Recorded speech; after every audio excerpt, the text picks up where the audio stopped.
And welcome to the Highlander Summer Series. I'm Matt Provence, and with us today we have blossoming sophomore big man Xavier Mayo. First of all, where are you? I mean, obviously this is a strange time, but what have you been up to, and where are you right now? Right now, I'm actually residing in Beacon, New York, where I'm from, where I grew up, where I started playing basketball at, and I'm home in the kitchen actually. A little different from being in the lane. Before we talk about the current status of Xavier Mayo, I want to talk about your freshman year. You never know how things are going to work out. Some freshmen play, some don't. You had an injury. The team had an injury. In the paint with one of the bigger men in Kel DeGraff. You stepped up admirably, got a lot of minutes, learned a lot, I think, about the game of basketball and how to play at the ASUN level. What was your take as the year went on the minutes you were getting and how you were starting to fit into the rotation? I was really trying to become in my role, trying to understand the league, understand the players I played against, and just really trying to fit inside Coach Kennedy's offense. And I was really happy with what happened. And I feel like, of course, I could have done better, but it's like I feel like I've learned a lot.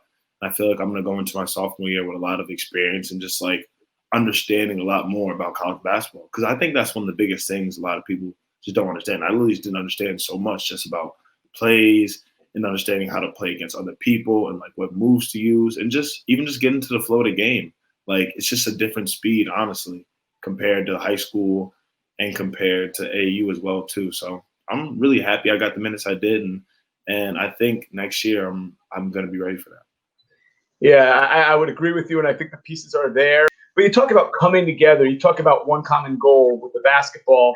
I look off the court, and you've been really very instrumental in helping the cause of your community with peaceful protesting. After all, of course, the incidents that took place in Minnesota. Talk a little bit about your role and what you're doing to try to make a difference in the community. My parents have always taught me how to stand up for myself and to show my worth, honestly. And I think this is one big meaning of that. Like for me, as a Black man, this is a really important, something I'm very passionate about. And my parents supported me through trying to go out and do peaceful protests. And actually, I helped lead one this last Saturday. I'm going to lead two more. And it was a wonderful experience because I got to share my voice and I got to speak out for something I really feel very strongly about. And I think the world should feel strongly about. And it's been an amazing experience, honestly. Yeah, I was going to say, what did you learn most, or what was the one thing that kind of made you feel that this is definitely what I need to be doing right now? Obviously, the school and the basketball a little bit on hold with all that we've talked about. But talk about that value of self-worth that you felt as a result of this experience that now you're obviously going to go through and continue to do, at least for the interim here. I felt like I had to do that because it's actually funny. I was on Instagram and there was this kid, I forget his name. I think it was like Seth Towns or something like that. Either way, he was a Harvard student athlete, graduated from Harvard and was a student athlete and played basketball. And he graduated one night, and then 24 hours he was detained by the police in his hometown in Ohio when he was doing a peaceful protest. And I was just like, if he can speak his mind, like, why can't I? He's a student athlete as well, and he's risking what he has, even though he graduated. But it's like, I feel like being a student athlete and advocating for so much and having confidence and your university being at your side and being an ambassador of your university, I feel like it's a big deal. And I feel like NJIT represents that, especially with all this diversity. And I felt motivated by him because it was the right thing to do. And he stepped up for what he believed in. I feel like I should do the same. It's amazing you should say that, because I think my next follow-up question was going to be, how does that diversity of NJIT, we've been on the campus, I've been on the campus, you're a student, and you realize it's there in Newark is this cultural melting pot of so many different backgrounds and races and ethnicity and so much culture. With the basketball and inside the classroom in NJIT, what was your first year like? How did it meet to the standards, and what did you learn from this experience of being around this this eclectic collection of other students? Well, I love NJIT campus, and I love Newark. So I love the diversity and all the arrangements of people, different people I don't know, different languages, all types of stuff.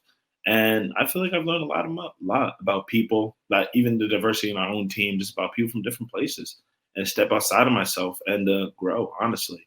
And on the educational side, I've learned a lot as well too. Like I had a troubling first semester, but I received a lot of support from my coaches, and I did better on the academic front as well too. So on the educational piece of it, well too, I've grown a lot as well, and I've learned a lot about myself and a lot about what makes me a better person. Yeah, that's important. I mean, it's important in life. It's important in basketball. It's important, in terms of your education. And it's great to see you develop because I see you developing on the court. I don't get the opportunity to see you develop in the classroom. Yeah. Now, again, a lot of unknowns. I do want to get back to basketball briefly before I let you go. And you're going into year two. Obviously, you have a great mentor, in terms of big man and Suleiman Diakite. Kel DeGraff returning from injury. You've had a year under your belt. What type of expectations or what types of things do you want to see basketball-wise from Xavier Mayo to kind of track the progress you've made in terms of being a community leader and being a better student? What's going to take to be a better basketball player? Oh, I know exactly what that takes. I feel like everyone in their mind knows exactly what's going to set them apart, especially on the court. And I have to play to my strengths. Like that's why I said about being a team player and roles, because I know my role. I really do. And I know what I need to do. I need to rebound more effectively. I've done it in the past, but I need to do it more effectively. And I need to score more effectively without the ball and with the ball. So that's the biggest things I've been working on. I'm trying to work on. And it's funny, I was watching The Last Dance, and the biggest thing I was thinking of was like Dennis Rodman. One of my friends like compared me to it. I'm just like, that's like my biggest strength. Why not use that to my advantage? And it's just my biggest thing come on the next season has to be energy, playing great defense, rebounding, and scoring with the ball. So that's what I'm working on. Well, it's good to be able to address those needs. It's funny because you say these things, and I remember so many times sitting on the ESPN3 broadcast and with Rob Kennedy at my side or Coach Dave Calloway, and both guys saying, I really like the energy that Xavier Mayo has brought off the bench tonight. It was like a broken record. So I know the drive is there. Obviously, the athletic ability is there. Getting the knowledge of the offense and defense the way that we play at NJIT certainly will continue to grow.